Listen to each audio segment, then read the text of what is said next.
Hi, today we're going to talk about the distributive property. And the distributive property in the definition says that to multiply a sum or difference by a number, multiply each expression inside the parentheses by the number outside the parentheses. Okay, so what does that really mean? Well, the distributive property says that if you have 3 times a plus, if you have a times a, let's say b, let's just start over again. Okay, the distributive property says that if you take a and you multiply it by parentheses b plus c, that you take this a and you multiply it by everything inside the parentheses. So you take the a, you multiply it by the b, and you end up with a, b, plus, you take the a, you multiply it by the c, you end up with a, c. This applies also to subtraction. If you had a, b minus c, you would take the a, you would multiply it to everything inside the parentheses. And there could be a whole string of stuff in the parentheses. You would take the a and you would multiply it by everything in the parentheses. So you end up with a times b minus a times c. So the distributive property is just the property that says that the things that you have on the outside, you multiply by the things on the inside. And you keep the operation. Okay, so what does this look like if you had real numbers? Well, if we took 3 and said 3 times 2 plus 4.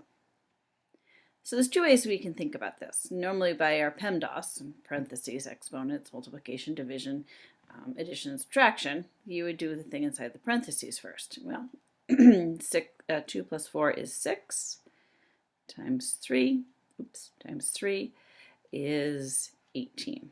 Okay, well, will this also work with the distributive property? So if I take the 3 and I multiply it by the stuff inside, do I get the same answer? Are these the same thing? So 3 times 2 plus 3 times 4. Well, 3 times 2 is 6 plus 3 times 4 is 12, and 6 plus 12 is 18. So those two things are equal. So that's sort of distributive property with real numbers. All right, well, let's try it now with some variables, because with real numbers, it's not quite as interesting. So let's take some examples. We say 4 times x plus 7.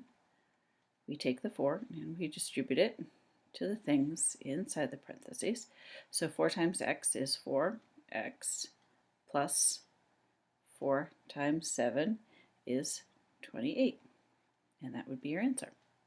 Well, let's try to now think about some subtraction. So if we took 6 times p minus 5, we took the 6 and we distributed it. I had a student ask me, well, do you have to draw that all the time? No, once you get used to how it works, you don't have to draw that. So you end up with 6p. So 6 times p minus 6 times 5, which would give you 6p minus 30. Things get a little bit complicated when you start adding negative signs. So let's think about something that might be a little bit more difficult. We're going to say negative 2 times x minus 8.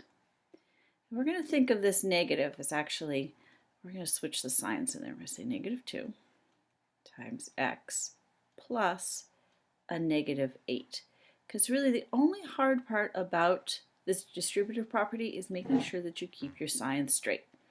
So this gives you negative 2 times x plus negative 2 times a negative 8. Well, this would give you negative 2x plus, if I take a negative 2 and multiply it by a negative 8, I end up with 16. So your answer would be negative 2x plus 16. And as you get more experience with the distributive property, you don't have to really write all these things out. You begin to think about it in your head, but at the beginning, it makes sense to write these out so that you can keep track of your negative signs. Okay, let's try another one. How about if we say 5 times negative 3x plus 7y, using some examples from a book. Okay, so this would be 5 times a negative 3 times x plus 5 times 7 times y. So 5 times negative 3 is negative 15. We add our x in there, times x, plus 5 times 7 is 35, and then our y. So the answer is negative 15x plus 35y. And that's some examples of how you can use the distributive property. Oh, one more thing to think about. If I have an example where I say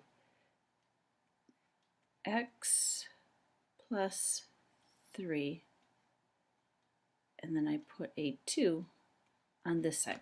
This is still the distributive property. There's two ways you can think about it. You can take this and distribute it backwards like that, because it's the same thing, because we know from the commutative property that we can move stuff around. Or we can say 2 times x plus 3 and distribute that way. It would be the same thing. So 2x plus 2 times 3, you end up with 2x plus 6. And that's how you do the distributive property if you find something that's your number is on the other side of the parentheses. It's the same thing. You can either go backwards or you can move it to the front of the parentheses. And that is your distributive property.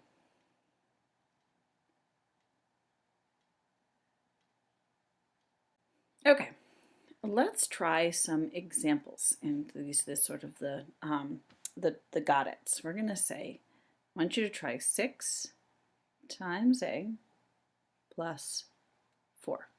Okay, actually let's try a couple of them. And then m plus 2n in parentheses times 8. And then down here we're going to put negative 3 times y minus 10. Okay, pause the video and I want you to go try those 3 things on your own, and then then you can turn the video back on again and see if you get the right answer. Okay, welcome back. So let's start up here with the 6. We're going to distribute the 6 to everything inside the parentheses. So we have 6 times a plus 6 times 4, which gives us 6a plus 24. This one, again, you can distribute going this way, or you can rewrite it and say 8m plus 2n, because we know from the commutative property we can move things around. So we have 8 times m plus 8 times 2 times n, which gives us 8m plus 16n.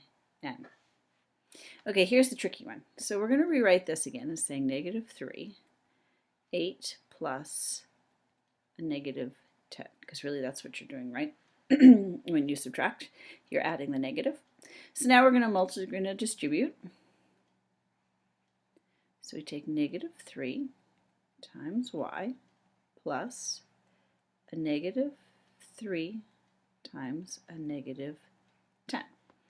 So we end up with negative 3y plus negative 3 times negative 10 is a positive 30. And again, as you get more experience with this, you don't necessarily have to rewrite this. You can think about this negative 3 times a negative 10, which will give you a positive 10. It's just you have to think about keeping your negatives and your positives correct in your head. It's safest as you're beginning to write it all out so that you can see what's really happening.